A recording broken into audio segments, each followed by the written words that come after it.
स्वर्ग और नर्क तो तरह तरह की भ्रांतियां हैं और हमारे जीवन में हम क्यों किसी स्वर्ग और किसी नर्क के पीछे पड़ते हैं।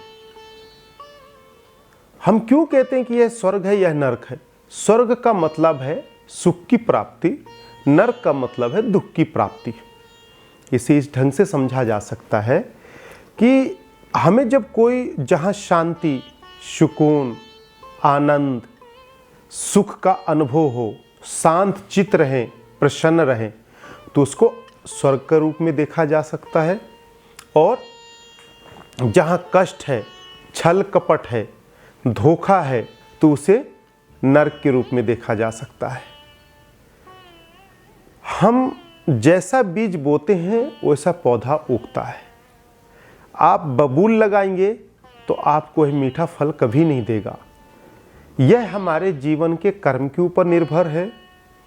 हम कर्म कैसा करते हैं, हमारे कर्म से कितनी लोगों की आत्माओं को शांति पहुंचती है, कितने समाज के या कितने जीव आत्मा को हम सहयोग के भाव से देखते हैं, हम कितने लोगों की मदद करते हैं, यह जीवन का महत्वपूर्ण विषय है।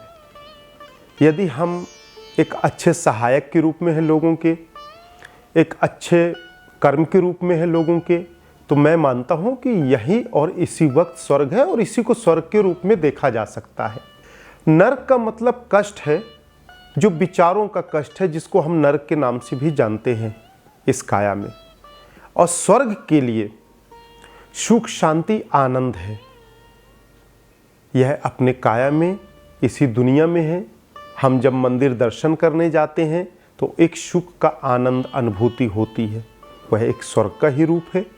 और हम जब कहीं अच्छा कार्य करने जाते हैं और वहाँ हमें दुख होता है, हमारे निजी स्वार्थ में हमारा कार्य नहीं होता, निजी स्वार्थ में हम सफल नहीं होते और कष्ट होता है, उस वक्त हमारे अंदर घृणा, दोष आता है, उसे नर्क के रूप में भी देखा जा सकता है।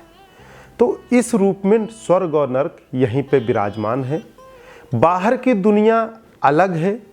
हम बाहर के माया जाल में ज़्यादा न फंसें और वर्तमान को देखें तो निश्चित आप आनंद में रहेंगे। हर क्षण आपका स्वर्ग ही होगा। इस रूप से इसे बहुत आसान तरीके से आप समझ सकते हैं। यदि सूक्ष्म यात्रा की बात करें, देवलोक गमन की बात करें, देवताओं में देवलोक, स्वर्गलोक, नर्कलोक, ब्रह्मलोक, विष्णुलोक, तरह तरह के जो लोक हैं, यहाँ हम शहर कहते हैं और वहाँ सूक्ष्म आत्माओं की दुनिया को नर्क और स्वर्ग और देवलोक के रूप में हम जानते हैं। इन शब्दों से हम संबोधित करते हैं। तो वह एक अलग विषय है और इस चीज़ का आप लोग वचन दें कि हम किसी का दिल नहीं दुखाएंगे, अपने क्षणिक सुख के लिए किसी से कपट नहीं करेंगे। अरे क्या लेकर आया था, क्या लेकर जाएगा, सब यहाँ का यहाँ ही पड़ा रह जाएगा। फिर हम इस माया जाल में क्षणिक सुख के लिए अपने ही आत्माओं के भाइयों को दुख क्यों देते हैं। जिस प्रकार चर अचर सब ईश्वर की संतान है, तो हम सब आत्मा भाई भाई हैं, हम सब एक ईश्वर की संतान हैं। हम सब इस कर्म की दुनिया में पांच तत्वों की काया को धारण किए एक अच्छा कर्म करने के लिए, तो हम क्षणिक सुख के लिए एक दूसरे को धोखा दे रहे हैं या अपने आप को धोखा दे रहे हैं। दरअसल में यह हमारा भ्रम है जीवन का कि हम किसी को धोखा दे रहे। आप किसी को धोखा नहीं दे रहे, आप स्वयं अपने आप को धोखा दे रहे।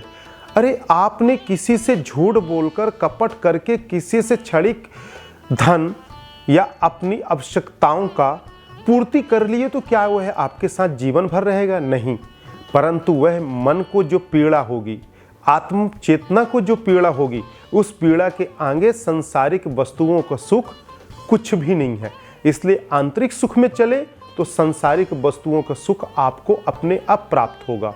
और आजकल लोग इस विषय को न समझकर क्या करते हैं, सांसारिक सुख को प्राप्त करना चाहते हैं।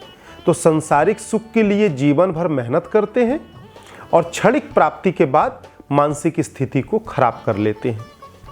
और जब मानसिक स्थिति को खराब कर लेते हैं तो उनके अंदर पूरी नकारात्मक ऊर्जा आती है। उसे भी एक नर्क के रूप में समझा जा सकता है। तो हमें ऐसी आवश्यकता और ऐसी ऐसा कर्म करके अपने आप को दुर्दशा में नहीं लाना है।